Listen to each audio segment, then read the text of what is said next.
dear. So are you from Bristol? I'm not. I'm from Studley, which is in Warwickshire. It's near Redditch, isn't it? Yeah. We were saying the other day, King Dave, we've had no one from Redditch. There you are, see? Yep. Studley. Near enough. That's where the big car boot is. Bad news just happened. Yeah, I've wasted many a time in that field. So how long have you been in Bristol? Just a couple of years, Yeah. but I love it though. It's brilliant. It's great for music. It's fantastic. Pretty much everyone's a musician, which is Yeah. awesome. It means that every time you play, you get to see someone different, Yeah. and there's so much going on there. It's great. So yeah. So where the best place is to go and see bands then in Bristol if someone was going down to Bristol for the weekend? All over the shop. Yeah. I mean, my favourite places to play are kind of the smaller, kind of more intimate venues Yeah. and the more acoustic places. But you've got everything from kind of really small places. One of my favourite small ones is the Golden Guinea, which is in Redcliffe. Right. Which is where I had my first nice gig, which I really enjoyed. And then you've got all the way up the scale to like the Colston Hall and the O2 and stuff. And I was lucky enough to play in Hall 2 in Colston Hall, which was probably my best gig so far. That was awesome, although I had laryngitis. Really? Yeah, which was unfortunate. I seem to have a bit of gig fear, and I think as soon as anything important starts happening, I'm like, oh, I'm ill. Musicians are always ill. They're always coming here coughing and spluttering. Oh, yeah. So, but yeah, so you've got the kind of whole spectrum. Yeah. Really, I think.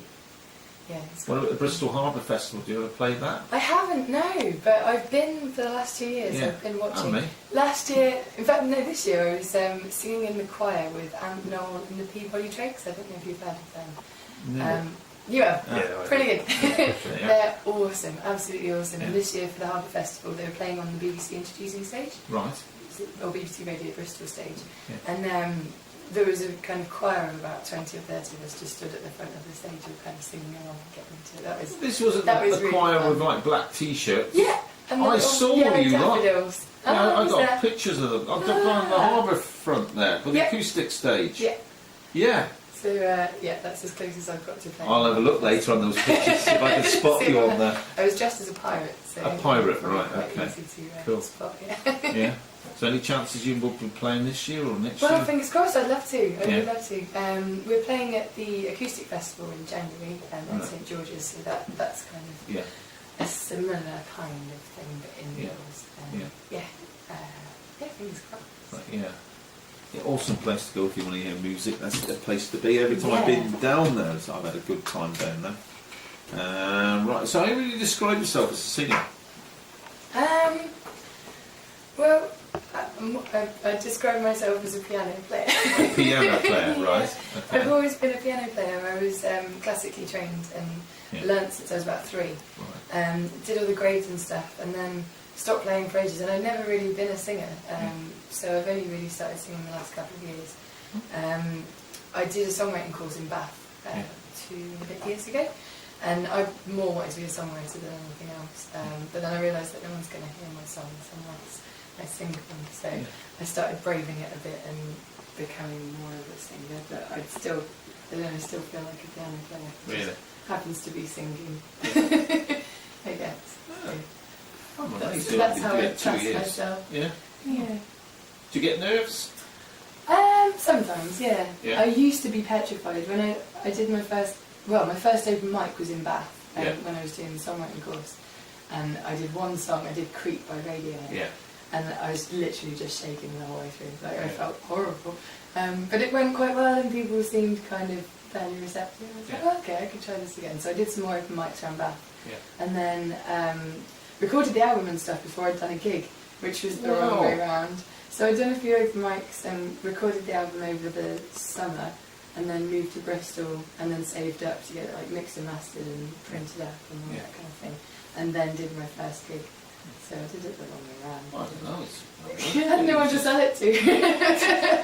I think I was just a bit too nervous to start with. Well, you did everything on the album yourself. Yeah, I wrote it and recorded and produced it on my laptop. This Cold Spell was mostly produced by Miles Biddulph, who I co-wrote the song with. Yeah. He's a songwriter from America. He's awesome as well. He's in his own right. But apart from that, just kind of did it all on my laptop. So. Impressive. Wow. There's a lot of things I'd do differently now, I think. But what would you do differently? With the limited means. I would definitely have live instruments on it. That's one thing, because it's got kind of obviously keyboard and guitar, but everything else is programmed in. So like the drums and the bass, the strings, some of them don't sound massively realistic. I think there's bits in it that kind of grate on me a little bit now. Yeah, but you'd be the worst critic. Of course, yeah. And I'd spent months and months and months on it, just kind of tweaking little bits and taking the odd note out. Okay, I'm giving time and all that kind of thing. So. Yeah. And you tell me you're working on your second album already? Yes. Yeah? When's that going to be out? Well, I was hoping it would be done by Christmas, but things just take a lot longer than you expect, really. And I work part-time as well, and I've just got lots of other little things going on.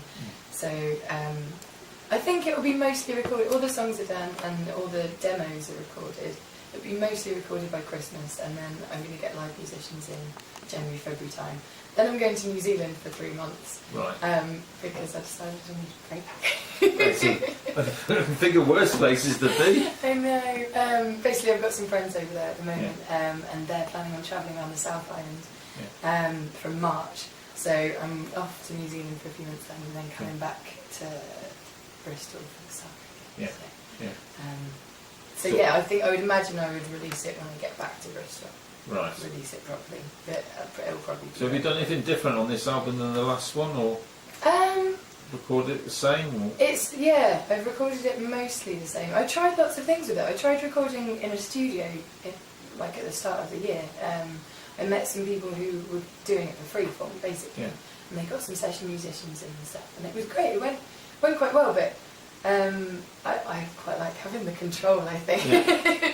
Yeah. I think I quite like being able to kind of make my own decisions, and I'm a massive perfectionist when it comes to these things. So I like to get everything exactly in time and all like exactly in tune and that kind of thing. And I think in a studio, if it's free, then you kind of feel a little bit like you don't want to waste too much of their time. No. But then if you're paying for it, then you don't really have too much time to waste. So I find that's the best way for me to do the bulk of it, to do it in my own room, and then kind of get other musicians in as and when. I'll probably have to go into a studio for like 1 or 2 days, but I think most of it will be done at home. Cool. And what's it going to be called then? Have you got a name for it yet?